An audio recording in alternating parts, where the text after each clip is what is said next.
So let's take a look at how we at Gateway search for candidates.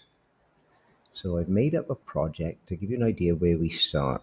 The first thing you want to do is we want to know what our candidate universe looks like. So I have just invented a new search. Gateway is looking for a recruiter in Atlanta. I left the skills and experience blank for now, but it calls up 13,000 candidates with those job titles. Those job titles. Um, that said,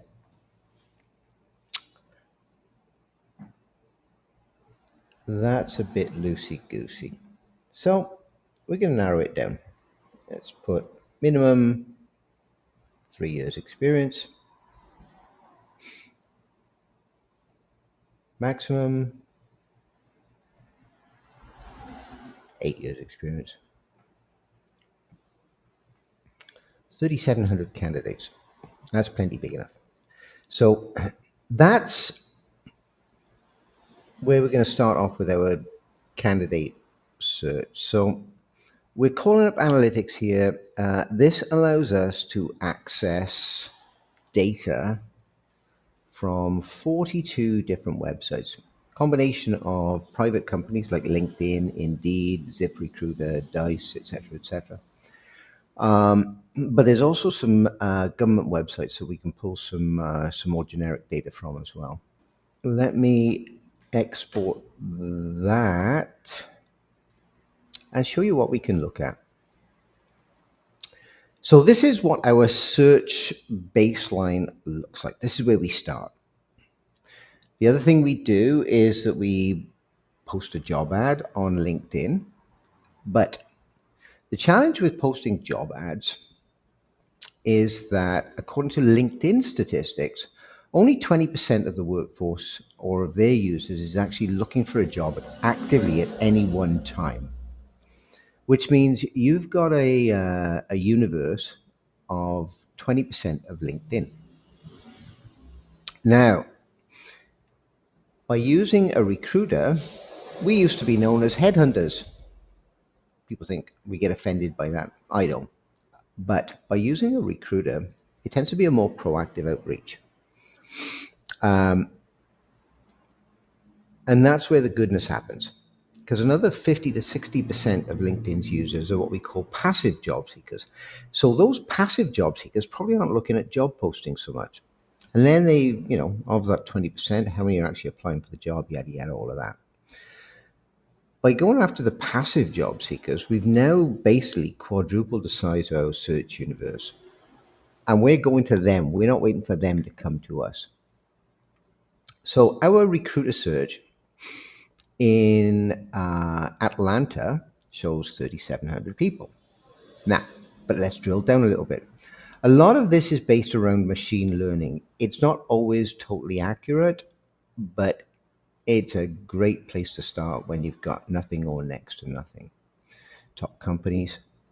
The bit that people always want to look at is average market salary. Very clearly, they're in these two buckets, 50 to 70, 70 to 90. So now we've got a place to sort of hang our hat, as it were, in terms of what we should be paying them. So that's a good start, but let's keep that in our back pocket. If we have diversity objectives to meet, we can also focus around those. Years of overall experience, 2 to 4, 4 to 6, 6 to 8. So 4 to 8 years tends to be the sweet spot.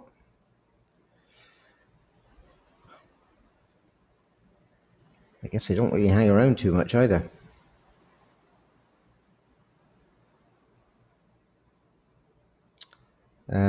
Right, now, let's go back to the money part of it. So let's say on the search, our client says, Gareth, that's great, but our absolute top end is 70K, 75K, whatever. According to our numbers, this bucket is not so clever. Now, what I can do is go in here, and I've now identified 2,100 candidates that should be in the bucket that I'm looking at. Now, I don't know whether or not these people are in this bucket with any, not with any certainty, but with absolute certainty. Great. So now I've got Valerie. I happen to have an email address, a phone number, a LinkedIn URL. This information is a bit blah. It's not all so clever. So now I've got essentially three ways to reach out to Valerie. And then what we do is we push that data back over to LinkedIn. One URL at a time to be on the safe side, because we don't want to run afoul of LinkedIn. So it pulls up Valerie's public LinkedIn URL. We copy and paste that back into LinkedIn. That's all above board on their terms of service. Now, let's say that isn't in fact the issue. Let's say the money's fine, and we can just go full bore into the assignment. Now, before we start every assignment, we do this. I want to know how big the candidate universe is. I want to know really if we're looking for a unicorn or if there is a viable search going on here. So this is the report that you will see before we start on the search. All of that information, 14% changed jobs within the last 12 months. That's actually relatively high turnover. It generally floats around 11-12%. So it's a little bit on the high side. And we will send this report to you. Now, we can access that data behind it. This is going to send you a report. It's going to give you the numbers. High-level overview. We've got the rest of it. And that's what we use as the foundation for the actual search.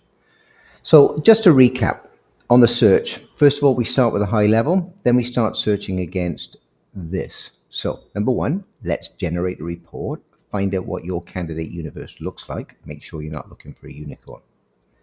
Two, we post the job on LinkedIn to access that 20%. Three, we do a candidate by candidate search. We start here. We push that information into LinkedIn as well. We email them. We phone them. We send them LinkedIn messages. There's three methods of outreach there. And that basically is where we start with that top of funnel search effort. In the next video, I'll show you what the selection part looks like.